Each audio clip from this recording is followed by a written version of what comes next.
a gander at the Eastern Conference because, as y'all can see, we have a very, very tight race, especially out there in the West. But I want to start over on the East Coast because I'm over on the East Coast anyway. It is a tight race. So let me know below. Y'all think the Celtics is going to take over that one spot or the Bucks will hold tight? I think the Bucks is going to hold tight on that one. Celtics will hold that second seed. I don't see Philly catching either the Celtics or the Bucks right now. They ought to worry about Cleveland, which is right up on their buttocks. 2 games down, actually like a game and a half down from the third seed. So if the 76ers don't get it together and they keep losing, or they get on a winning streak, maybe they can hold down that third slot. But I'll say 1 through 4 is basically locked up. It's just where they're gonna play at.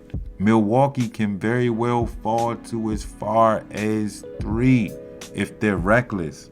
But I don't see Giannis and them losing that many games. And I'm gonna go ahead and say I'm hating because this Bama Mikal Bridges went over there in Brooklyn and he doing the damn thing. Let's ask the sports fans this: who had the better trade between Brooklyn and Dallas? Don't throw Phoenix in this situation. Y'all can say, oh, Phoenix ain't doing that great either. Well, of course, Durant was hurt with the ankle injury, but now he back.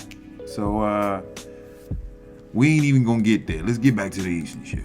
Yeah, so Brooklyn or Dallas, better trade. And I know you casual fans are gonna probably rock with Dallas because y'all know Luka and Kyrie, but they've been losing. And the Nets, they've been winning. And from here on out, I'm gonna call the Nets New Jersey because that's where they belong.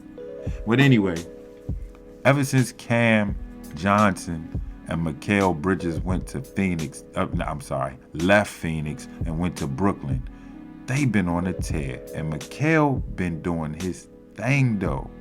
Now Brooklyn's in 6th place and they looking to catch New York. It might be a little too late, but at least they can avoid the play-in game, in which that's going to be a tough task because Miami is right up on that ass. Looking at the West, Denver completely locked down that number 1 seed. No one's catching them. Memphis is not catching them. Memphis is basically holding on to that 2nd seed, and it looks as if the Kings is gaining ground on them. So that's going to be interesting between the two. Suns is holding it down at the 4th seed. The Clippers is on their ass, though. This is where it gets tricky. From 4 to, let's even go as far as 11. That's how tricky the West is. Let me bring the East back up. I told y'all that the East chaos don't start until the 6th seed. Out West, it gets tricky on the 4th seed where the Phoenix Suns lie. And the Timberwolves ain't far away. Let's talk about this though, because this will be the 2nd time the Warriors in the play-in game. And look who they might end up matching up against. Because you already know if the Luka and Kyrie show, if they turn it up a little bit more and they get that 10th seed, you know it's going to be Lakers and Mavs fighting for that 8th seed. You got the Pelicans with Zion coming back shortly. It's going to be interesting to see this bottom 6, 4, 5, 6, 7, 8, 9, and 10. Throw 11 up in there too. Sheesh. I hope y'all stay glued to the tube these last 2 weeks of this NBA season, because this is when they turn up. This is where it matters. This is where you play for seeding. This is where you play for your playoffs. This is where you play in the play-in game and possibly get in. Well, I'm so glad that we have this play-in game, because it kind of makes teams play. It's credit to Adam Silver for fighting tanking. This is fighting tank, and I don't think a lot of teams want to tank unless you know you're not making it to the playoffs. Like Portland, now would be a good time to tank, but it's too late because you already got Houston over there shitty, and you got San Antonio over there shitty. I mean, I'm talking about shitty, fart shitty. Anywho, again, playing game is like so. 7 plays 8 for the 7th seed, 9 plays 10. Winner goes to advance to play the loser out of 7 and 8. Winner gets that 8th seed. I hope I made it simple and plain for you to follow and get it.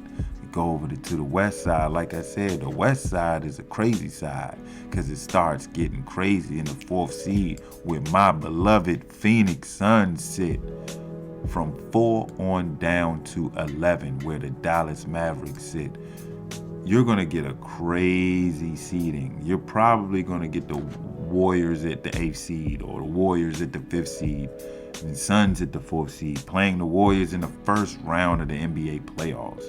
You might get Lakers grabbing the 8th seed and having to play the likes of the Nuggets in the first round of the playoffs. Or you may have a Luka Doncic-led Mavericks with Kyrie Irving climbing out from the depths of the Western Conference to play in the game, do the play-in games and be successful and end up playing the Memphis Grizzlies in the first round of the NBA playoffs. Who knows? What do you think? What do you think about the playoff race? Who's going to finish where?